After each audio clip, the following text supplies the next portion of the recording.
Sudhagad education सोसायटीचे पूर्व प्राथमिक, प्राथमिक, माध्यमिक व उच्च माध्यमिक विद्यालय कळंबोली मराठी, हिंदी, इंग्रजी, उर्दू माध्यम यांच्या सौजन्याने शैक्षणिक व्हिडिओमध्ये आपलं सर्वांचं स्वागत आहे।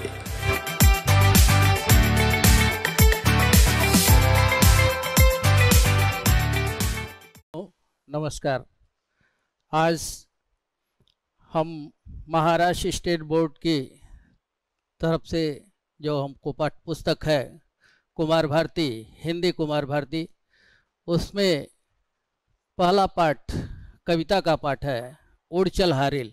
उसका भावार्थ और उसमें कुछ प्रश्नों के बारे में बताने जा रहा हूँ। बच्चों आप ध्यान से सुने। अगला साइड। सबसे पहले उड़ चल हारिल यह हमारे पाठ्य पुस्तक के प्रथम इकाई का पहला कविता है और इसके रचनाकार सच्चिदानंद हीरानंद वात्स्यायन अज्ञेय जी हैं। अज्ञेय जी का जीवन परिचय सबसे पहले बता लेते हैं। नेक्स्ट। अज्ञेय जी का जन्म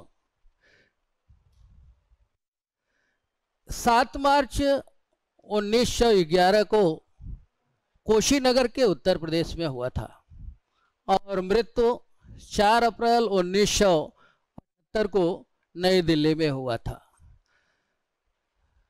श्री सच्चिदानंद हीरानंद वात्स्यायन अज्ञेय जी यह हिंदी के सुप्रसिद्ध साहित्यकार, बहुमुखी प्रतिभा संपन्न कवि, उच्च कोटि के कथाकार थे। आपके कुछ प्रमुख रचनाएं चिंता, भाग्नदूत, हरे घास पर क्षण भर जैसे अनेक रचनाएं हैं। आपकी रचना कितनी नावों में कितने बार में आपको 1978 ईस्वी में ज्ञानपीठ पुरस्कार मिला था और आंगन के पार द्वार नामक रचना पर आपको 1964 में हिंदी साहित्य अकादमी का पुरस्कार मिला था। तो इस तरह से आपकी और अनेक रचनाएं हैं। नेक्स्ट। अब यह जो उड़ चल हारिल पाठ है इसमें हारिल पक्षी का वर्णन किया गया है। हारिल पक्षी के बारे में बताया गया है। इसलिए मैंने हारिल पक्षी को लिया ताकि इसके बारे में आपको बता सकूं। यह हारिल पक्षी महाराष्ट्र का राज पक्षी है और यह इसके जो पैर हैं वो पीले होते हैं, इसलिए इसको येलो फिटेड ग्रीन पिजन कहा जाता है। आपने बच्चों कबूतर को देखा होगा। जो कबूतर हम यहाँ देखते हैं वह नीले रंग का होता है, उसके पैर लाल होते हैं, लेकिन यह जो पक्षी है हारिल पक्षी है यह हरे रंग का होता है और इसका जो पैर है वह पीले रंग का होता है। ठीक। इसकी विशेषता है कि यह ऊंचे ऊंचे जंगलों में, सदाबहार वनों में पाए जाते हैं और इनका जो घोंसला है सड़क के किनारे बरगद और पीपल के पेड़ों पर यह अपना घोंसला बनाते हैं। इनकी विशेषता यह है कि यह जमीन पर कम उतरते हैं, ज़्यादातर ऊपर ही रहते हैं, पेड़ों पर रहते हैं और सुबह सुबह अक्सर यह ऊंचे ऊंचे वृक्षों के सबसे ऊंचे वाले भाग पर बैठे पाए जाते हैं। यह इस हारिल पक्षी की विशेषता है जो इस पाठ का मेन पात्र है। आगे। नेक्स्ट।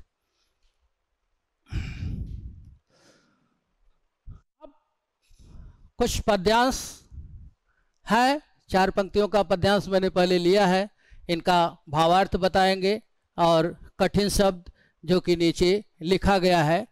बच्चों कविता को सुर लय ताल के साथ इसका वाचन किया जाता है, तो इसके लिए हम सुर लय ताल में इसका वाचन करते हैं और आपको भी सुर लय ताल के साथ इसका वाचन करना चाहिए। उड़ चल हारिल लिए हाथ में, उड़ चल हारिल लिए हाथ में, यही अकेला ओझा तिनका उषा जाग उठे प्राची में, उषा जाग उठे प्राची में, कैसी बाट भरोसा किनका, शक्ति तेरे, शक्ति रहे तेरे हाथों में, शक्ति रहे तेरे हाथों में, छूट न जाए चाह सृजन के, शक्ति रहे तेरे हाथों में, शक्ति रहे तेरे हाथों में, रुक न जाए यह गति जीवन का। इस तरह से यह सुर लय ताल के साथ यह मैंने चारों पंक्तियों को सुनाया। अब इसमें जो कठिन शब्द हैं उनका मैं अर्थ बताने जा रहा हूँ। उड़चल हारिल लिए हाथ में, यही अकेला ओझा, ओझा मतलब छोटा तुक्ष, तिनका माने टुकड़ा, उषा, उषा माने प्रातः काल, जाग उठी, प्राची, प्राची माने पूर्व दिशा, कैसी बाट, बाट माने रास्ता, और भरोसा माने आशा, शक्ति रहे तेरे हाथों में, छूट न जाए यह चाह सृजन, सृजन माने निर्माण, शक्ति रहे तेरे हाथों में, रुक न जाए यह गति जीवन का। यहाँ कवि सच्चिदानंद हीरानंद वात्स्यायन जी कहते हैं कि उड़चल हारिल लिए हाथ में, हे हारिल पक्षी, अब तुम अपने हाथ में जो छोटा तिनका लिए हो इसको लेकर के उड़ो। क्यों? क्योंकि पूर्व दिशा में प्रातः काल हो चुका है। अब आप किसका रास्ता देखते हो, किसका भरोसा करते हो? है शक्ति रहे तेरे हाथों में, और यह तुम्हारे हाथों में जो शक्ति है उससे छूट सृजन के, और जो तुम्हारे चाह सृजन की चाह है उसे अपने हाथों की शक्तियों से उस चाह सृजन को पूरा करो। शक्ति रहे तेरे हाथों में, और शक्ति तुम्हारे हाथों में है जिससे तुम्हारे जीवन की गति रुक न जाए, ऐसा करो। यहाँ हारिल पक्षी मतलब नवयुवकों को कवि सच्चिदानंद हीरानंद वात्स्यायन अज्ञेय जी संदेश देना चाहते हैं कि नवयुवकों को कहते हैं कि उठो, सवेरा हो गया है, अपने कर्म पथ पर चलो, और तुम्हारे पास सीमित साधन है उन साधनों से अपना निर्माण करो, और यह जो तुम्हारी शक्ति मिली है उस शक्ति से कहीं तुम्हारे सृजन की चाह छूट न जाए, यानी जो तुम करना चाहते हो, आगे बढ़ना चाहते हो, वह रह न जाए, इसके लिए तुम आगे बढ़ो, और तुम्हारे जीवन का जो अवरोध है वह उत्पन्न न होने पाए, आप आगे चढ़ो, आप आगे बढ़ते चलो। इस तरह से कवि नवयुवकों को इन पंक्तियों के माध्यम से संदेश देते हैं। नेक्स्ट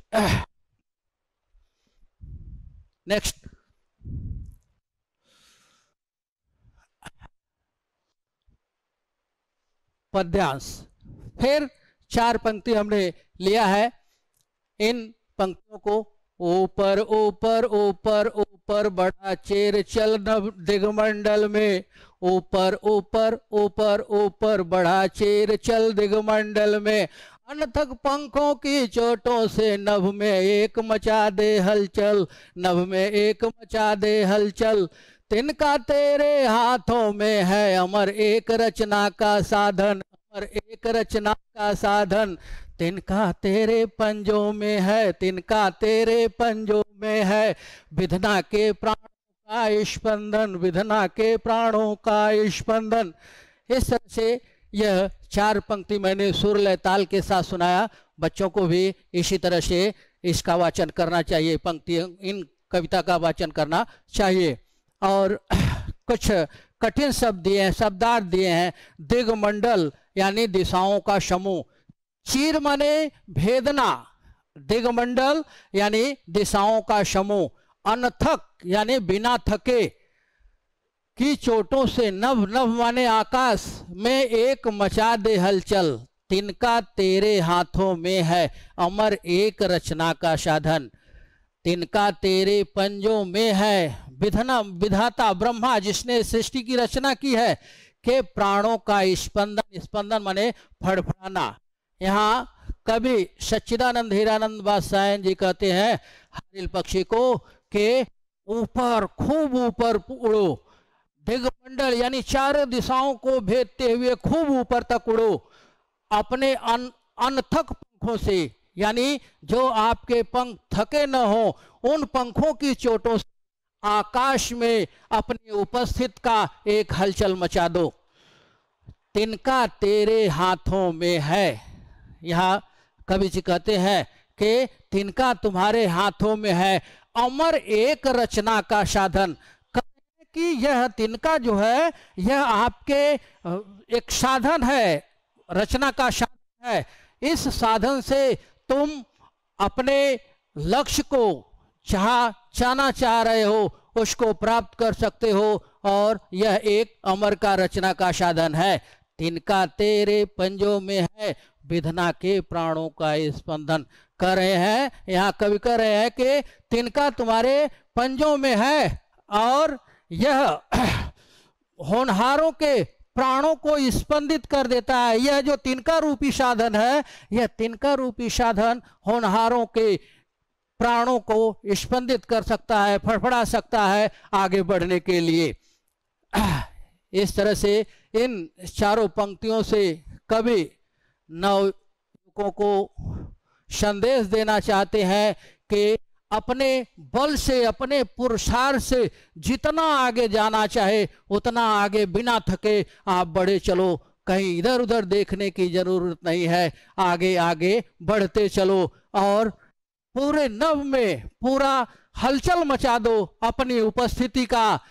और जो आपके पास सृजन का, निर्माण का साधन मिला है, उन साधनों से आप इतना आगे बढ़ो कि होनहारों और विधाता के प्राण भी फड़कने लगे, यानी आप अपनी उपस्थिति से अपने सृजन का लोगों से लोहा मनवा लें।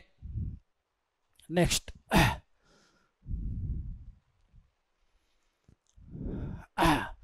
पद्यांश।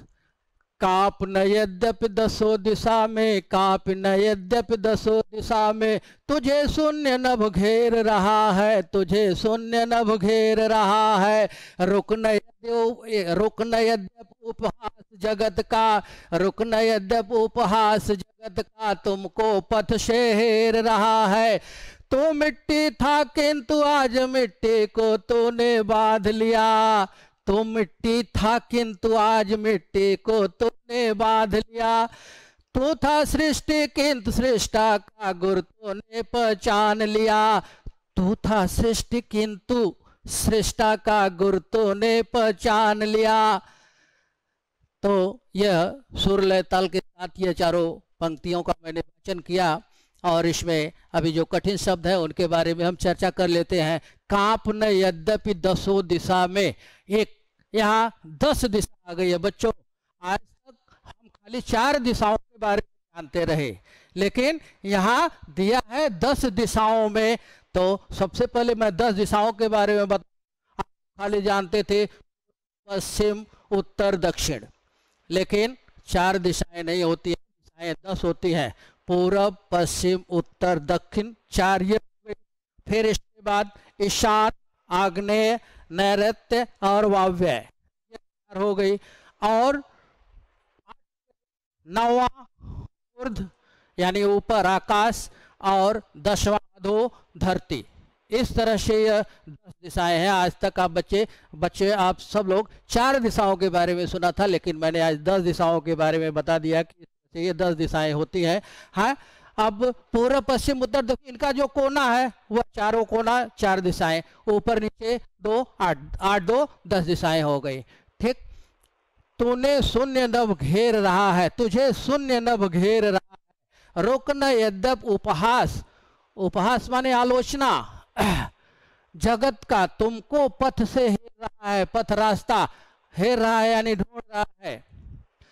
तू मिट्टी था किंतु आज मिट्टी को तूने बांध लिया। तू था सृष्टि, सृष्टि माने संसार, और सृष्टा माने संसार को बनाने वाला भगवान विधाता ब्रह्मा का गुर तूने पहचान लिया। गुर माने उसकी जो करने की क्षमता होती है उसको पहचाना। गुर कार्य यानी साधना साधने की युक्ति, कार्य साधने की युक्ति। यहाँ कवि सच्चिदानंद हीरानंद वात्स्यायन अज्ञे जी कहते हैं कि काप न यद्यपि सो दिशा में तुझे शून्य न घेर रहा है। कह रहे हैं कि हे हारिल पक्षी, तुम दसों दिशा में उड़ो, भले से तुम्हें यह शून्य आकाश तुमको घेर ले, लेकिन तुम इससे घबराओ नहीं। कांप न यद्यपि दसों दिशा में तुझे शून्य न घेर रहा है, उसे घबराने की जरूरत नहीं है। रुक न यद्यपि उपहास जगत का तुमको पथ से हेर रहा है। कह रहे हैं लेकिन रुकना नहीं है, भले से यह सारा संसार तुम्हारा उपहास करे, तुम्हारे निर्माण के जो पथ है उसमें लोग, तुम्हारे संसार रूपी लोग तुम्हारा उपहास करेंगे, लेकिन इससे तुमको रुकना नहीं है, आगे बढ़ना ही है। तू मिट्टी था किंतु आज मिट्टी को तूने बांध लिया। कह रहे हैं कि तू मिट्टी था, पहले मिट्टी था। तो एक बात थोड़ा सा मैं बता देता हूं कि हम जब हमारे में ये जीव आ जाता है तो हम कहते हैं कि नहीं हम जीवित हैं, लेकिन जैसे ही हमारे शरीर से यह जीव निकल जाता है, यह शरीर मिट्टी हो जाती है। इसको लोग मिट्टी से अलंकृत करते हैं कि यह शरीर मिट्टी हो गई है। तो यहाँ कब सच्चिदानंद हीरानंद वात्स्यायन अज्ञे जी भी कह रहे हैं कि तू मिट्टी था किंतु आज मिट्टी को तूने बांध लिया।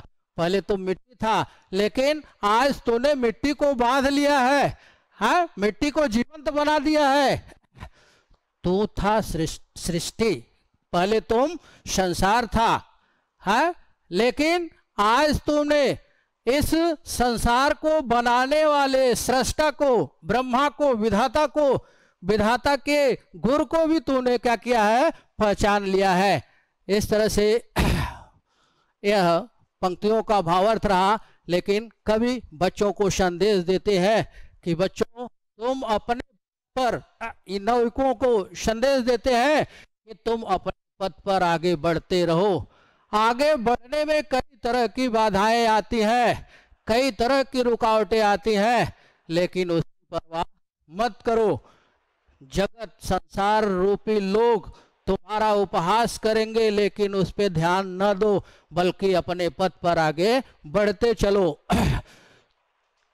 क्योंकि तू कुछ नहीं था, लेकिन आज तुम अपने साधनों से अपने को आगे बढ़ा चुके हो।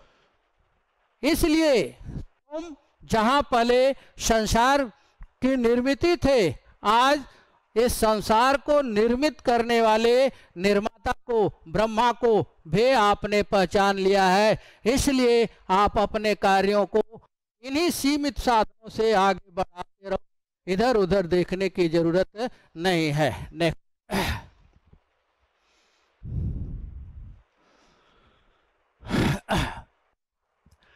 वाचक, मिट्टी निश्चय है यथार्थ पर क्या जीवन केवल मिट्टी है। कभी कहते हैं मिट्टी निश्चय है यथार्थ पर क्या जीवन केवल मिट्टी है। तू मिट्टी पर मिट्टी से, तू मिट्टी पर मिट्टी से उठने की इच्छा किसने दी। यहाँ प्रश्नवाचक चिन्ह लगाया है, कभी प्रश्नवाचक चिन्ह लगाए हैं। आज उसी ऊर्ध्वंग ज्वाल का, आज उसी ऊर्ध्वंग ज्वाल का तू है दुर्निवारकार हरिकारा। आज उसी ऊर्ध्वंग ज्वाल का तू है दुर्निवार हरकारा। दृढ़ ध्वज दंड बनाया तिनका, दृढ़ ध्वज दंड बनाया तिनका, सोने पथ का एक सहारा, सोने पथ का एक सहारा। यह इस तरह से इस पंक्तियों का वाचन रहा। अब भावार्थ इसका बताते हैं। कवि सच्चिदानंद हीरानंद वात्स्यायन इस पाठ में आए कठिन शब्दों के बारे में थोड़ा सा चर्चा कर लेते हैं, फिर भावार्थ बताते हैं। मिट्टी निश्चय है यथार्थ, यथार्थ माने वास्तविक। क्या जीवन केवल मिट्टी है। तो मिट्टी पर मिट्टी से उठने की इच्छा किसने दी है। आज उसे ऊर्ध्वंग, ऊर्ध्वंग माने ऊपर, ऊपर उठने वाला, ऊपर। ज्वाल, ज्वाल मतलब मशाल, ध्वंग ज्वाल का तू है दुर्निवार हरकारा। दुर्निवार मतलब जिसका निवारण कठिन हो, हरकारा माने संदेश वाहक। दृढ़ ध्वज, ध्वज माने झंडा, पताका। दंड माने डंडा, जो झंडे में डंडा लगता है उसे दंड बना है। दृढ़ ध्वज दंड बना यह तिनका, सोने पथ का एक सहारा। अब भावार्थ सुन लेते हैं। मिट्टी निश्चय है यथार्थ। कवि सच्चिदानंद हीरानंद वात्स्यायन अज्ञे जी कहते हैं कि मिट्टी निश्चय मिट्टी है, वास्तविक में वह क्या है? मिट्टी है। पर क्या जीवन केवल मिट्टी है? यहां प्रश्न पूछ रहे हैं सच्चिदानंद हीरानंद वात्स्यायन अज्ञे जी के तब फिर क्या जीवन केवल मिट्टी है? जीवन भी केवल मिट्टी? तू मिट्टी पर मिट्टी से, ठीक है तू मिट्टी है, लेकिन मिट्टी से ऊपर उठने की इच्छा तुमने किसने दी? मिट्टी से ऊपर उठने की इच्छा तुमने किसने दी? आज उसी ऊर्ध्वंग ज्वाल का तू है दुर्निवार हरकारा। आज उसी ऊपर उठने वाली मशाल का तू, जिसका निवारण कठिन हो, उसका आप तुम संदेश वाहक हो। दृढ़ ध्वज दंड बना तिनका। करें जिस तरह से ध्वज का, यह आपका जो तिनका है जो आपके पैरों में है, यह उस ध्वज का दंड बना हुआ है और आपके सोने पथ का यह सहारा बना हुआ है। यही तिनका, कौन तिनका? जो हारिल अपने पैरों में लेकर के उड़ रहा है। अब यहाँ कवि सच्चिदानंद हीरानंद वात्स्यायन अज्ञे जी नवयुवकों को कहते हैं कि मिट्टी निश्चय मिट्टी है। कह रहे हैं कि मिट्टी निश्चय जो वास्तव में है वह वास्तविक है, लेकिन उससे ऊपर उठना चाहिए व्यक्ति को। जो है उससे हर व्यक्ति को आगे बढ़ना चाहिए, क्योंकि उसमें निर्माण करने की, उसके सृजन करने की, सीमित साधनों के द्वारा सृजन करने की चाह होनी चाहिए और उसके लिए उसे सतत प्रयास करना चाहिए। ठीक तरह से जिस तरह से मानव मस्तिष्क मशाल की तरह यह जो कठिन कार्य जिसका निवारण न हो पाए उस कार्य को करने का संदेश वाहक बना है, और जिस तरह से क्रांति ध्वज पताका में दंड जो है उस पताके को ऊपर उठाता है, उसी तरह से यह तिनका रूपी सीमित साधनों से तुम भी अपना सहारा बनो और अपना सृजन करो, अपना निर्माण करो और आगे बढ़ो। यही कवि इस पंक्ति से बच्चों को संदेश देते हैं, युवाओं को संदेश देते हैं। नेक्स्ट, मिट्टी से जो छीन लिया है वह त्यज देना धर्म नहीं, वह त्यज देना धर्म नहीं। जीवन साधन की अवहेलना, जीवन साधन की अवहेलना। कर्म वेर का कर्म नहीं, कर्म वेर का कर्म नहीं। तिनका पथ के धूल स्वयं तुम, तिनका पथ के धूल स्वयं तुम, है अनंत के पावन धूले। किंतु आज तूने नवपथ में, किंतु आज तूने नवपथ में क्षण में बद्ध अमरता छोले, क्षण में बद्ध अमरता छोले। उषा जाग उठे प्राची में, उषा जाग उठे प्राची में। आवाहन यह नूतन दिन का, आवाहन यह नूतन दिन का। उड़चल लिए हाथ में, उड़चल हमारे लिए हाथ में। एक अकेला पावन तिनका, एक अकेला पावन तिनका। यहाँ इस पद्यांश में आए कठिन शब्दों के बारे में थोड़ा चर्चा कर लेते हैं। मिट्टी से जो छीन लिया वह तज देना, तज देना मतलब त्याग देना धर्म नहीं। जीवन साधन की अवहेला, अवहेला मतलब अवहेलना, उपेक्षा। कर्म वीर का कर्म नहीं। तिनका पथ की धूल स्वयं तो, है अनंत की पावन धूली। अनंत माने ब्रह्मा परमात्मा। किंतु आज तूने नभ नभ आकाश क्षण में बद्ध अमरता छोले। उषा जाग उठी उषा यानी प्रातः काल, उषा जाग उठी प्राची में, पूर्व दिशा में। आह्वान माने आदेश करती है, संदेश देती है, पुकारती है। यह नूतन माने नए दिन का, उड़चल हारी लिए हाथ में एक अकेला पावन तिनका। मिट्टी, इसका भावार्थ मिट्टी से जो छीन लिया। कवि सच्चिदानंद हीरानंद बादशाह अज्ञे जी कहते हैं कि हमने जो मिट्टी से प्राप्त कर लिया है उसको तज देना यह धर्म नहीं है, यानी हमने जो प्राप्त किया है उसको छोड़ देना यह कोई धर्म नहीं है। जीवन साधन की अवहेलना माने हमारे जो जीवन साधन है जिससे हमारा निर्माण हो, उस जीवन साधन की अवहेलना करना, उपेक्षा करना, यह किसी कर्मवीर का कर्म नहीं है। उसकी अवहेलना नहीं करना चाहिए। वो भले से साधन सीमित हो, उन्हीं सीमित साधनों से हमको आगे बढ़ना चाहिए। तिनका पथ की धूल स्वयं तुम, तिनका पथ की धूल स्वयं तुम। कवि कह रहे हैं कि तिनका जो है यह एक पथ की धूल है, लेकिन तिनका पथ की धूल स्वयं तुम। करे तिनका पथ की तुम स्वयं एक धूल हो, है अनंत पावन धूली। लेकिन यही तिनका जब पूरे नवमंडल में छा जाता है, अब निर्माण कर देता है, सृजन कर देता है, अपना विकास कर लेता है, तो वही तिनका अनंत की पावन धूली बन जाती है, ब्रह्मा की पावन धूली बन जाती है, परमात्मा की पावन धूली बन जाती है। किंतु आज तूने नव पथ में करे, लेकिन तूने आज आकाश के पथ में अपने उन्हीं सीमित साधनों से जो अपना निर्माण किया है उसके कारण से क्षण भर में तुमने अमरता प्राप्त कर ली है। उषा जाग उठी प्राची में, लास्ट की ये दो पंक्तियां हैं, बहुत ही गर्भित पंक्तियां हैं ये। उषा जाग उठी प्राची में, आह्वान यह नूतन दिन का। करे है उषा पूर्व दिशा में प्रातः काल हो चुका है और नए दिन का यह आह्वान है कि उठो, नया दिन अपने अच्छे के लिए आप उठो, आगे बढ़ो, अपना विकास करो।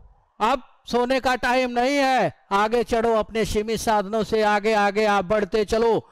उड़चल हारिल लिए हाथ में, हे हारिल पक्षे अपने हाथ में जो तिनका ली हो इसके लेकर के उड़ो। अब यहाँ एक सबसे बड़ी बात है कि जहां आपने देखा पहली पंक्ति में ओझा तिनका, कवि ने उसको ओझा तिनका कहा, एक तुक्ष तिनका कहा है। यहाँ पर कवि उसको पावन तिनका कह रहे हैं। क्यों कह रहे हैं? क्योंकि ये जो सारी चीजें जब उसकी विशेषता मालूम पड़ गई तो, क्योंकि वह उसी तिनके से कितना आगे बढ़ा, कितना निर्माण किया, इसलिए उसको यहाँ पे कवि ने पावन तिनका का नाम दिया है।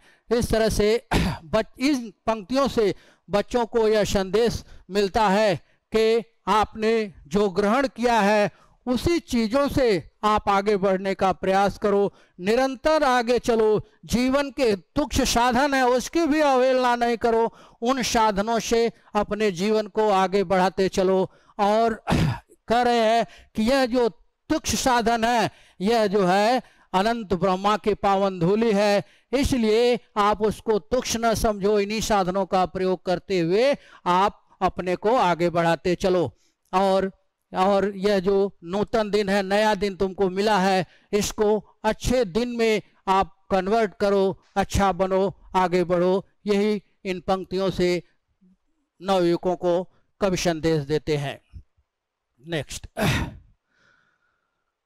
अब मैंने अभी इस कविता के सारी पंक्तियों का, सही करो, पूरा स्लाइड खोलो, हाँ, इन पंक्तियों का मैंने भावार्थ बताया और उन पंक्तियों का क्या संदेश है नवयुवकों के लिए उसको मैंने बताया।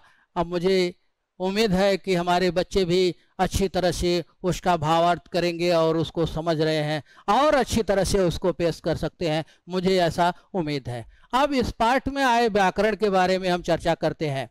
व्याकरण, जैसा कि अब बोर्ड की परीक्षा आप 10वीं के बच्चे हैं, बोर्ड की परीक्षा होगी, तो उसी पैटर्न पर मैंने या ग्रामर कैसे आएगा या विराम चिन्ह कैसे आते हैं, जिस तरह से आते हैं उसी पैटर्न पे मैं बताने का यहाँ प्रयास कर रहा हूँ।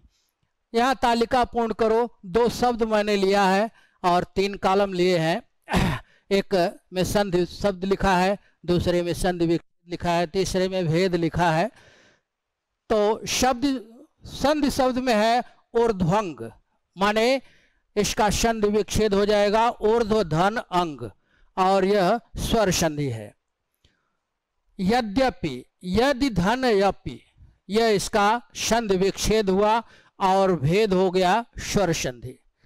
आपके बोर्ड के जो कृत पत्रिका रहेगी उसमें विभाग 4 में व्याकरण के प्रश्न पूछे जाते हैं, तो इसी तरह से यह प्रश्न पूछा जाएगा। तालिका पूर्ण करो, और यह 3 शब्द रहेंगे, संधि शब्द, संधि विच्छेद और भेद।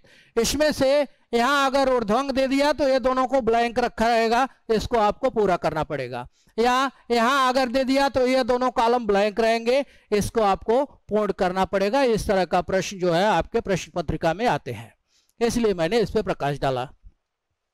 आगे अब इस पाठ में आए विराम चिन्हों के बारे में चर्चा करेंगे। जो पंक्तियां दी गई हैं, इन पंक्तियों में से आपको 6 से 8 पंक्तियां दे दी जाती है पद्यांश के रूप में, और उसमें से कहा जाता है कि आप इसमें से विराम चिन्ह को पहचानो। तो मैंने इस पाठ में जितने भी विराम चिन्ह आए उनको लिखा है। यह जैसे यह अल्प विराम, और यह विस्मयादिबोधक चिन्ह, यह योजक चिन्ह, और यह प्रश्नवाचक चिन्ह।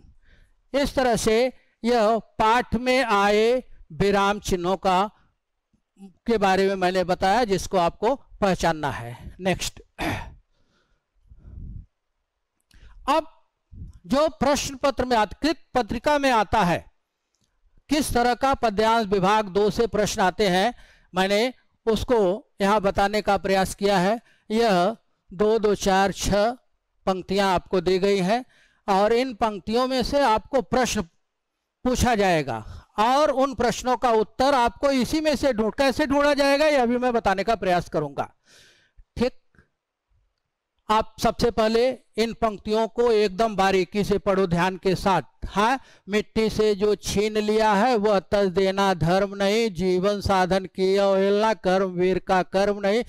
तिनका पथ की धूल स्वयं तो है अनंत की पावन धूली, किंतु आज तूने न पथ में क्षण में बद अमरता छूली। उषा जाग उठी प्राची में आवाहन यह नूतन दिन का, उड़चल हारी लिए हाथ में एक अकेला पावन तिनका।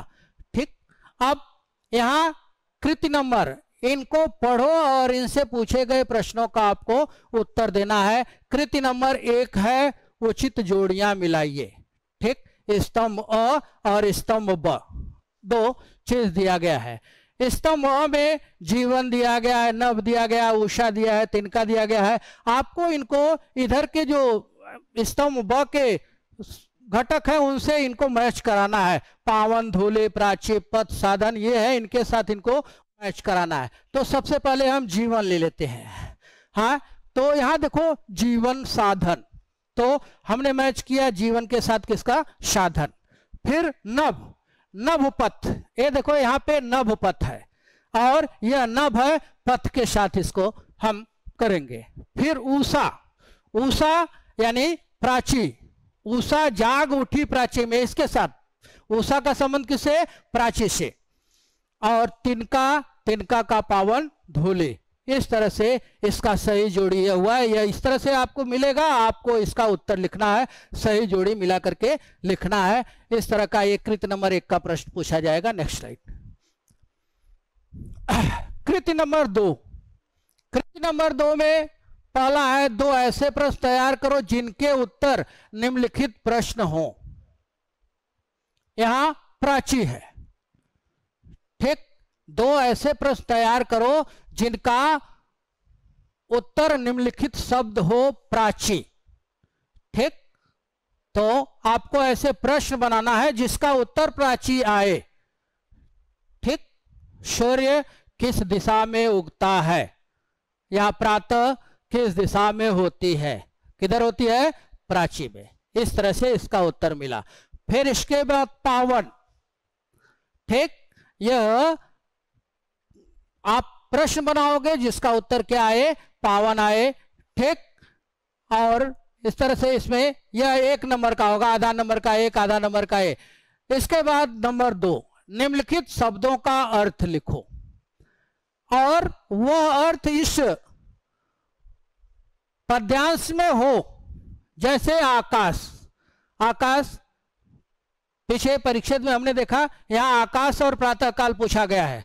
थोड़ा सा प्रीवियस पीछे चलो, पीछे पीछे, हाँ हाँ, देखो वहां आकाश पूछा गया है, आकाश का अर्थ इस पद्यांश से बताओ। तो आकाश यानी यह शब्द नब्द शब्द, नभ शब्द। और नेक्स्ट प्रातःकाल, प्रातःकाल आप नीचे आप देखो प्राची शब्द है, वह प्रातःकाल उषा हो गया और नीचे से दूसरी लाइन में उस पद्यांश में। तो इस तरह से आपको उत्तर देना है। यह आधा आधा नंबर का होता है, 1 नंबर का। कृति नंबर 3, उपयुक्त पद्यांश का भावार्थ लिखिए। अब यह कृति नंबर जो 3 है, यह 2 नंबर का होता है। अब अभी मैंने भावार्थ बताया, उसी तरह से आप भावार्थ लिखने का प्रयास करेंगे, वह 2 नंबर को आपको मिलेगा। फिर इसके बाद प्रश्न नंबर 2 का और रहेगा, वह पद विश्लेषण रहेगा।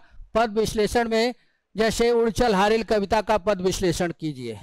तो इसमें रचना का नाम, रचनाकार का नाम, रचना का नाम, हाँ, पसंद की पंक्तियां, ऐसे 5 चीजें पूछी जाती हैं और उसका उत्तर आपको देना पड़ता है, ठीक। यह पद विश्लेषण है।